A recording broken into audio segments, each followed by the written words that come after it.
Well, what I love about them is their rhythm. I mean, they have no culture or anything, but they have this wonderful natural rhythm. Of course, they're different from us. Their brains are smaller. That's why they've never accomplished anything. Sure, they were brought to this country by force, but it's the best thing that ever happened to them. Saved them from a life of running naked in the jungles. They were only savages in Africa anyway. Cannibals, cooking each other for dinner. I mean, in this country they had churches to go to, and decent food. They had a chance to see how civilized people live. Besides, hard work never killed anybody. For more than 400 years, the attitudes of Americans with white skin toward Americans with dark skin have been based on information like this. A set of myths built up to try to justify one of the cruelest business operations in history. Europeans ran it, some Africans cooperated with it, and Americans profited by it. It was called the slave trade. It snatched black babies from their mothers, killed thousands of innocent Africans, turned brother against brother, made millions of dollars, and eventually helped turn this country in the early 1860s into a bloody battleground. The cruelty of the slavery system in the so-called civilized world led to many myths about black men. Myths that white people wanted to believe so that they could feel better about the horrors of slavery. Many of the myths still exist. Basic to the myths is the false assumption that black people all possess the same qualities, and that these qualities make them inferior to white people. Until the white man came with his advanced ways, Africa was a dark continent, an untamed jungle. The people were all cannibals. Black people are like happy-go-lucky children. They don't mind suffering. In fact, they really like it. There was nothing much in Africa anyway. Never any civilization worth anything. Just animals and savages. Just savages. Savages. Savages. Since the beginning of their history, black men have been of all types, all sizes, all degrees of skill. They've built great civilizations, manned centers of higher learning, and abused their fellow man. They've been scholars, artists, and criminals. They've been healers, kings, and jailers. Throughout history, they have been good like all men and bad.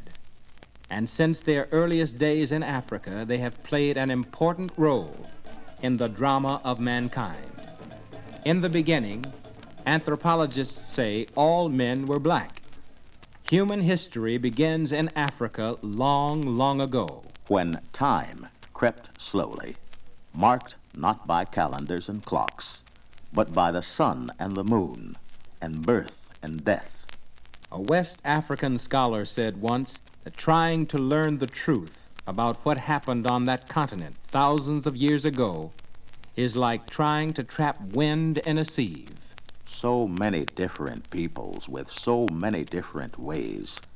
They spread across the length and breadth of the continent. The early men, forerunners of the Bushmen, forerunners of the Pygmies, forerunners of the American citizens who today are called blacks. 2 million years ago, Africans devised and used hunting and farming tools. 6,000 years ago, in the Sahara, they drew portraits and detailed scenes on rocks. Then came those times more than 3,000 years ago, with Europe struggling in the dark, that comes before civilization, when men came from all over Africa to join together, to form the great civilization that was called Egypt. Never had the world known such glory. The people of Egypt were of all colors. The great pharaohs, the rulers of Egypt, were of all colors. And the slaves who built Egypt with the strength of their hands were of all colors. From warm Mediterranean lands came olive-skinned people, yellow-skinned men from the east, and brown and black-skinned Africans, Cushites, Nubians, Ethiopians. Together they built, invented, achieved, using battle captives as workers. The founders of ancient Egypt developed agriculture, learned to tame animals, originated industry. They knew how to mine ore, refine metal, and lay bricks. Their accomplishments would change the future of the world. Written language, systems of government, political organizations. Their achievements were monumental. Medicine, science, mathematics. They devised calendars and built pyramids. They left legacies to profit all mankind. The panorama of history was rich. Jesus was born. Briefly, he walked the earth, and he died, and men became Christians. Now the years numbered A.D., or after the death of Christ. In Ethiopia, black men ruled in splendor and might. They adopted Egyptian systems of writing. They built fine cities. They constructed pyramids and temples and traded goods with Arab tribes from beyond the Red Sea, with Europeans, and with the merchants of India. Muhammad was born. Briefly, he walked the earth, and he died. Men became Muslims, followers of Islam, the religion of Muhammad. The powerful pull of this religion sent thousands sweeping through Africa, searching for converts to Islam.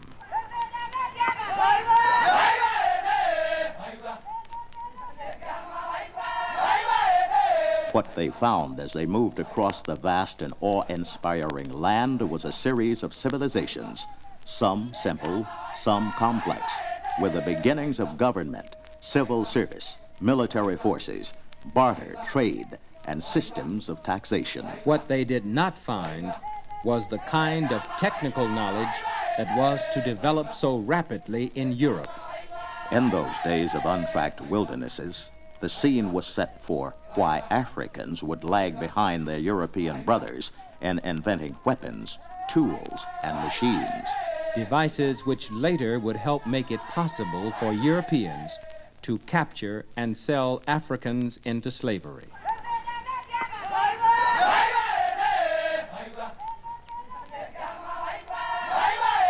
Africans lived, many of them, an isolated existence in extended family groups or tribes, far, far from other such groups.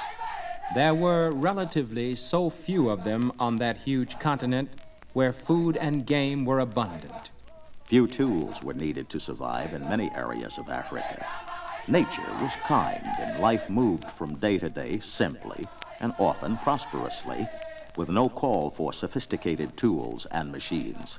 Yes, as the Muslims pushed farther into Africa, they found civilizations, some nestled in the savannas and desert of West Africa, amid the great plains and seasonal heat, civilizations as rich as any the world had ever known. A series of black civilizations that for centuries would be told about. By fathers to their sons and those to their sons, just as now I tell it to you.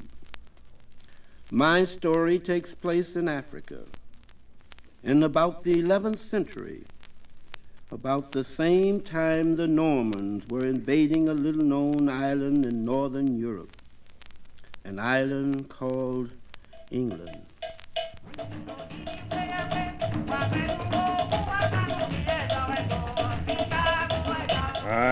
Ghana, the land of gold. To be king of Ghana is to be bearer of a rich tradition. My name is Tinkaminen. I am king. My rule is divine. I am master of a great empire. My power is formidable. I am patriarch, father of the Soninke people. I am military chief, religious leader, chief of justice, supreme overseer of my empire. Many of my people keep to the old ways. In riverside villages, following their herds, they live as did their fathers before them, caring for cattle, tilling the land, mining gold, and trading for salt, casting their nets for fish. Their world is the family, the village, the clan. Each day, many of my people cluster around me. They answer the drumbeat, calling them to me. To the great courtyard of my palace they gather to hear my rulings on decisions affecting my people. The palace is well fortified. It is made beautiful by Ghanaian sculpture and paintings. Royal artists have decorated the windows. On the palace grounds rests a prison for our political enemies, and the tombs of the kings who have gone before me. To the south of us, the Yoruba people honor their king with statues fashioned of brass and with figures of terracotta. But ours is a land of gold.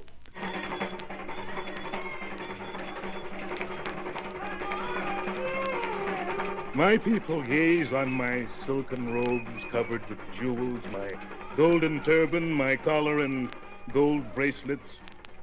10 of my most magnificent horses, dressed in gold, surround me.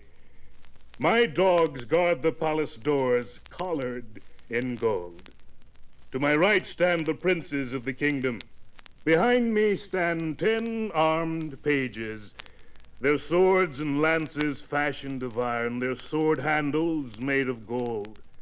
Before me on the ground sit the imperial officials.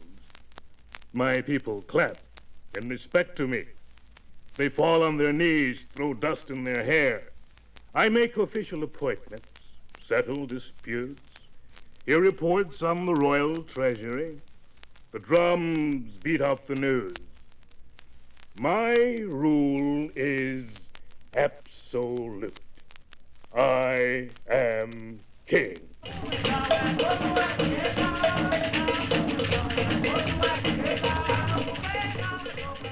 10 come in and rules over the temple to our gods as well. In all of Africa, no gods are as richly worshipped as ours. Our serpent god, Ugadubida, is the most feared of all. Ancient Ghana graced the savanna lands, the grassy plains of West Africa, an area much larger and far from the present-day land of Ghana. Ghana, the name in Mandi, the language of the Soninke people, means warrior king. By the 11th century, Ghana was a complex, highly civilized land blessed with a richness of iron and gold. It had a judicial system, a communication network using drums, and a well-disciplined, well-armed army. El-Bekri, an Arab scholar who wrote of the 11th century Ghana, said, "The king of Ghana can put 200,000 warriors in the field, more than 40,000 of them armed with bow and arrow." Arabs had been part of life in Western Africa since they first pushed into that territory in the 700s. Many had settled among the black men of the Sudan, bringing with them the teachings of Islam and a written language, Arabic. They also brought their abilities as traders and helped develop a big trans-Sahara caravan trade. Gold and slaves moved north.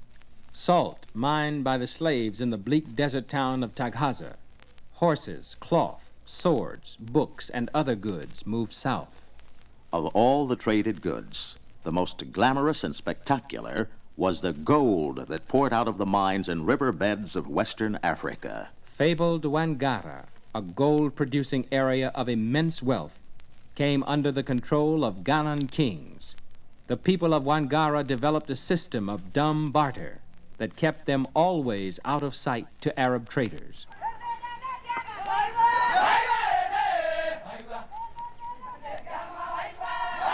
We Arab traders would load our camels with goods and salt and move into Ghana, there to be met by black men who guided our caravans to the gold country.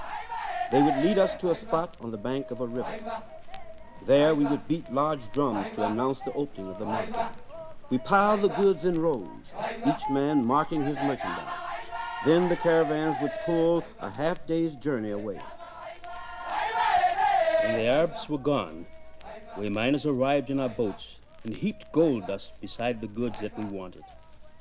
Then we returned to our boats and left the market. We returned to the scene, and if we were satisfied with the amount of gold left for our goods, we picked it up, leaving the goods, then signaled that we were satisfied and left to prepare for the next trading caravan. If we thought that the miners had paid insufficient gold for our salt and other merchandise, we left again, hoping that they would add to the piles of gold. This went on until a trade agreeable to both sides was reached. After they left, we returned to the market, picked up our goods, and returned to our homes. This dumb barter was cleverly planned, because never did we reveal to the traders the location of our gold fields. Never did we run the risk of having our treasure found and taken away. Trade was also very important in the life in Kumbi, the capital city of Ghana. Arab and Negro merchants brought to that community an endless variety of goods for sale: cattle, sheep, honey, wheat, raisins, dried fruit, cloth, Spanish blouses, Moroccan robes. Local artisans offered leather goods and tassels of pure gold thread, as well as copper, ivory, pearl, gold jewelry, iron weapons, sandals, and pottery. The king of Ghana profited hugely from his trade. Each donkey load of goods brought into Ghana was taxed, and each donkey load taken out was taxed. He collected tribute from vassal kingdoms and kept any gold nuggets found in the profitable mining trade. It was said he had a chunk of gold big enough to tie a horse to. But of the business activities that kept Ghana prosperous, one of the most thriving was the slave market. Merchants from North Africa regularly risked long journeys across the fierce Sahara. They went to buy black slaves sold by other black men who captured them from weaker tribes south of Ghana. But with all her strength and prosperity, Ghana had a powerful enemy. That enemy came to full power during the reign of King Tenkaminen.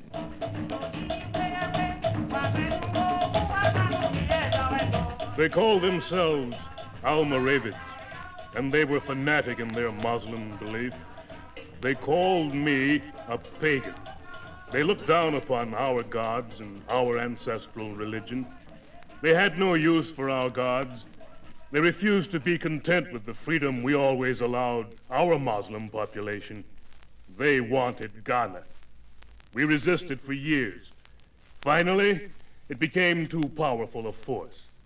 By 1077, our great divided city of Kumbi fell to the Almoravids. The city was destroyed, our property seized. Those of my people who refused to accept the Muslim religion were massacred. Thus, the history books wrote an end to the story of the great black civilization of Ghana.